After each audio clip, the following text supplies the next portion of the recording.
This is the definition of the word unsung. Unsung refers to someone or something that has not received deserved recognition, praise, or attention for their efforts or contributions. See Exhibit A. Jacob Kai Murphy, Newcastle's unsung hero. And we're going to give him some of that deserved recognition, praise, and attention in just a bit. Exhibit B, the number 6, which, when you look it up in the dictionary, should simply have a picture of this man, Sandro Tonali, because he is the best 6 in the Premier League. Don't at me, because it's not a debate. Isak's and Guimaraes' world-class theology will be discussed. Yes, that's a real word. As will Dan Burns' leadership and presence. All this and more was on show in a performance that reminded everyone why Newcastle are still chasing greatness this season. Let's talk Southampton 1, Newcastle 3. Football Bread. Hi guys, my name's Paul. Welcome to Football Bread. If you're new here, or even if you're already a member, hit the like button, hit subscribe, join the community. Apparently, the algorithms like it if you hit like button and you subscribe. So go ahead and get that done. I appreciate you. If you've been on planet Earth for a while, you'll know that sometimes you just have an off day. You show up and for whatever reason, you're just not at it. That was Newcastle last weekend against Bournemouth. And look, credit to the Cherries. They were excellent, as Nottingham Forest found out this weekend. But that 4-1 result was Bournemouth's brilliance meeting the Magpies being out of sorts. Newcastle really needed to make sure that this was just a blip and get straight back to winning ways. And they did that against the Saints quite impressively. It started a bit rocky. Southampton struck early. A mistake from Dan Burn left him out of position for Bednarek's header. And for a brief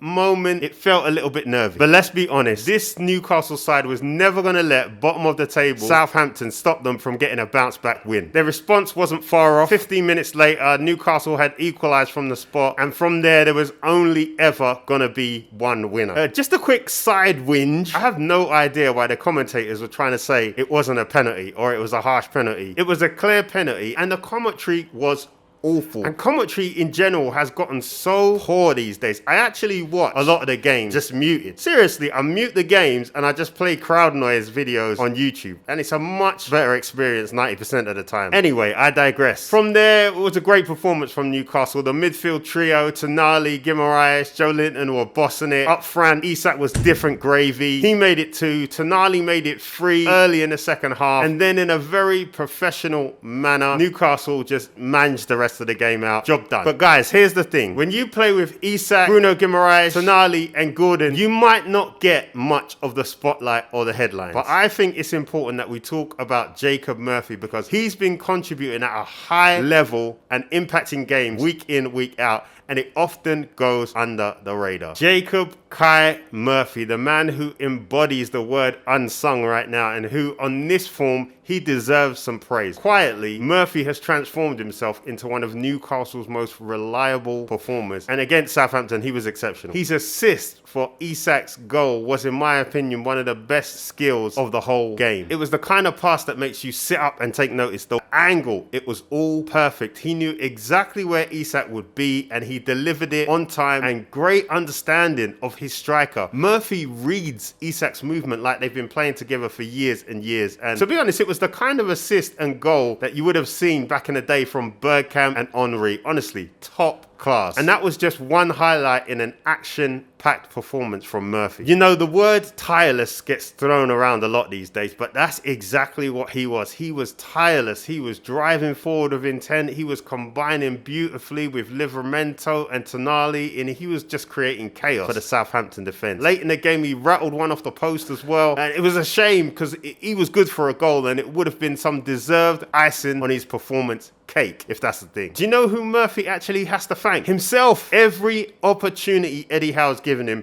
he's taken. There's no charity here. He's worked hard and he's played himself into the starting lineup on merit. And you know what? Fair play to him. Look, I don't need to tell you Newcastle fans, you know exactly what this guy brings to the team. Even if he's overlooked elsewhere and in the media, you guys know that Jacob Murphy is the truth. In conclusion, Jacob Murphy, we salute you. All right, now let's move on from the unsung hero to the undeniable stars because Newcastle stars were shining bright and none more than Sandro Tonali. He is the poster child for everything you'd want in a modern day six. He really gives Bruno Guimaraes the perfect platform to thrive in more advanced areas. He protects the back line, breaks up play, he dictates the game, he drives forward, and his goal was really well taken. He showed the composure of a forward. He just does it all. He's an absolute Rolls Royce of a midfielder. Eddie Howe had said previously that he'd seen Pirlo in him, and he wasn't wrong. He's such a vital piece of this Newcastle team now. His importance cannot be overstated. Of course, it would be wrong not to talk about Isak, the most complete striker in the Premier League, in my opinion. His movement and his positioning is elite. Where he stands, how he runs, how he positions his body, everything that he does is on another level. His first touch into space on his second goal was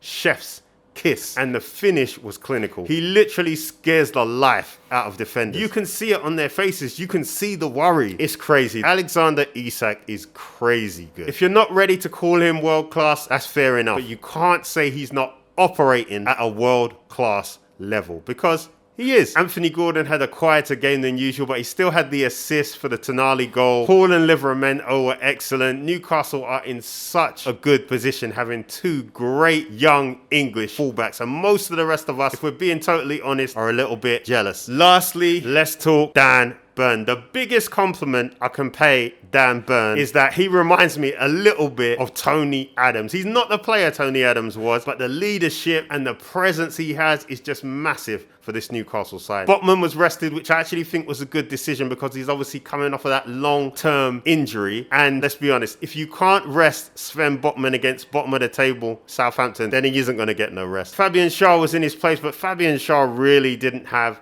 a good game. So Dan Burn really had to step up. And aside from the error on the goal, which I can assure you he will not want to watch back when they have to watch the video, aside from that, he was immense. He was the answer to every question that Southampton asked. So let's have a few clapping hand emojis for Dan Burn. But what does this 3-1 win for Newcastle mean for their season? Let's zoom out for a moment. That win keeps Newcastle in 5th place, and they have an identical record to Manchester City, but City have a slightly better goal difference. This Eddie Howe side have shown that they've got grit and they've got mental toughness and a bit more smarts and professionalism as well. The defeat against Bournemouth last week, that was a gut punch and a wake-up call all at the same time, but the way this team has responded shows minerals. Some will say it's only the Saints, but they got the job done, and that's all you can ask for. What must be exciting for Newcastle fans, I think, is that this team is really maturing. I really liked how high intensity they were in the press and relentless to get the 3 goals, but then they just dialed it back and showed maturity, managed the game out, conserving energy for the rest of the campaign and their cup run. This is the kind of mentality you need if you're chasing Champions League football, and I think it's critical that this team gets Champions League football.